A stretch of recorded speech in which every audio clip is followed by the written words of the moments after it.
Exercise 1. While you may think of your brain as a product of your genes and mostly unchanging, growing until you reach a certain age and then unaffected by your lifestyle and environment, the reality is that your brain is always in a state of change. In addition to all of the functions your brain orchestrates, it has the ability to clean house, to eliminate connections between brain cells no longer in use.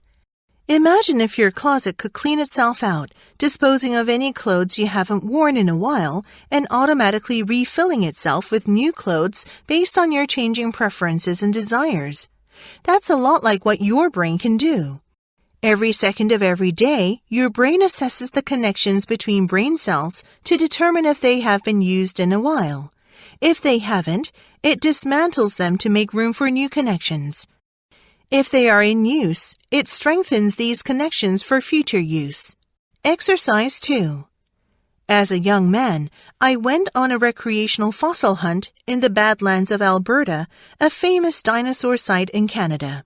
My friend and I wandered around the barren lands looking for dinosaur bones. After several unsuccessful hours, near giving up, we met a fellow bone hunter and inquired about his luck. He pointed to the ground beneath us, telling us that the stones we were standing on were actually bones of a rather common species of dinosaur, but that his interest lay in only rare samples. Stunned, we looked down at what we thought were merely common rocks, loosely embedded in the weathered soil. He reached down, grasped one of the loose stones, rolled it around in his fingers as he examined it and said, "This looks like part of a rib from an Edmontosaurus." Now that a clearer idea of what to look for emerged, our hunting improved measurably. Exercise 3. Our beliefs about food affect not only the choices we make, but also our biology. Researchers at Yale University gave study participants 2 shakes. One was labeled a high-fat, 620-calorie indulgent shake. The other a low-fat, 130-calorie Sensi shake. In fact, the 2 shakes were identical. Yet the participants' belief that one was an indulgence, heaven in a bottle, the label noted, while the other was a healthier choice, had powerful effects on their body's response to the shakes. Levels of ghrelin, a hormone that stimulates appetite, rose steeply in anticipation of drinking the indulgent shake, and then fell sharply afterward, indicating that the drink was satisfying. With the sensible shake, ghrelin levels stayed relatively flat or rose only slightly in anticipation, and they did not fall steeply afterward, indicating that the drink was not satisfying. The shake contents were the same, but participants' beliefs changed their appetite regulation hormones. Exercise 4. Before the Industrial Revolution, formal education used to be a luxury reserved for specific classes of people. Families with high social standing would send their children to school, while children from families of lower status would learn what they needed at home, or more rarely, from tutors. In these cases, the children would be taught those things that the family needed. There was little need for the average person to learn anything but what it took to run their own homes. Whatever was needed could be produced at home, or traded for with other families. In a post-industrial society, however, the average family can no longer be self-sufficient. This produces an environment where, for those who are a part of that society, the world can no longer be successfully navigated with nothing but primary abilities in one's arsenal.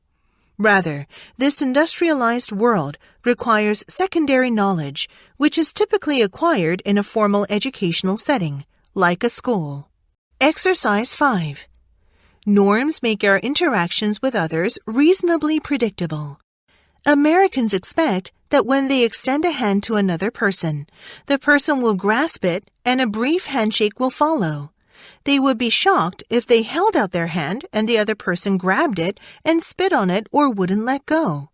In contrast, people in some societies commonly embrace or kiss each other's cheek as a form of greeting, even when involved in a formal business relationship. A hearty handshake in those societies may be interpreted as an insult. In Thailand, people greet each other by placing the palm of their hands together in front of their bodies and slightly bowing their heads. This greeting is governed by strict norms. Slight differences in the placement of one's hands reflect the social position of the other person. The higher the hands, the higher the position of the person being greeted. Norms like these make it easier to live with others in a relatively harmonious way. Exercise 6. Harvard's Nicholas Christakis says that when you take a bird's eye view of humans through the prism of social networks, the picture of both the individual and the group changes. He draws the analogy with graphite and diamonds. Both materials are made of carbon atoms, but it is the way these individual atoms are connected that determines why one material is soft and dark and the other is hard and clear. The layered lattice arrangement of graphite carbon atoms means that it shears easily, whereas the highly interconnected arrangement of diamond carbon atoms means that it is as hard as, well, diamonds, of course. Therefore, when it comes to carbon atoms, the whole is greater than the sum of its parts. Similarly, understanding the individual self only really makes sense in terms of the groups to which they are connected. To extend the carbon metaphor, when we are well connected, we are more resilient because there is safety and strength in numbers. Alone, we are more vulnerable and weaker. Exercise 7. Just as people do not stand idly by and let random situations happen to them, so social situations do not let every person enter them. The choice between West Point and Berkeley is only available to students who performed well in high school and on college entrance exams. For many situations, a person needs certain characteristics to enter.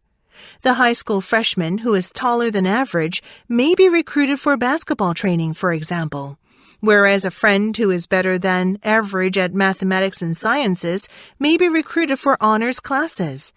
And small initial differences between people may get even larger as situations, such as basketball training sessions and honors classes, exaggerate them.